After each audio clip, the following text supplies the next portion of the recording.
So I've always appreciated the people that treated me with love and respect, even though they knew that I was in active addiction. I didn't really hurt other people, but people didn't trust me as much, didn't want to lend me money, that kind of stuff, or leave like their stuff around me for a little while because they knew, or at least my close family and friends, because I really tried to hide it for the most part.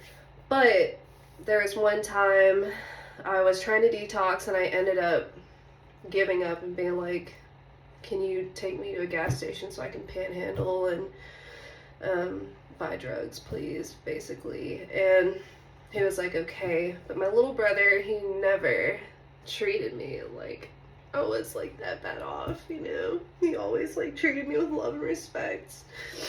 So I love him so much. But yeah, he actually like left his keys in the car, knowing I was sick as hell. Left the keys in his car to go get like me and him a drink.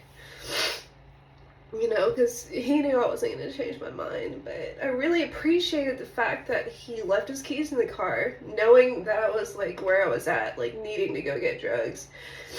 He trusted me like that. And, the fact that he trusted me like that, I even told him, I was like, if you were anybody else, I would have just taken your car and left you here.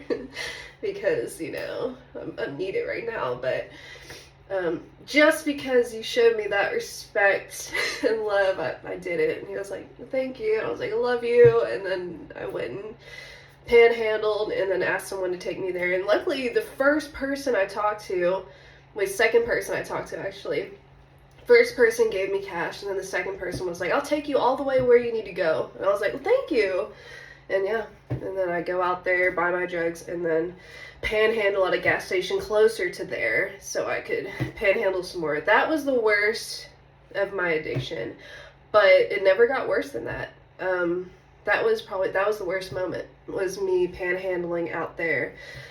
Never had to do anything else. And usually I ended up having got a job again to where I didn't have to panhandle and kept my addiction going. But yeah, I would say that was the lowest and the most dangerous. But other than that, luckily I avoided some pretty high risk situations.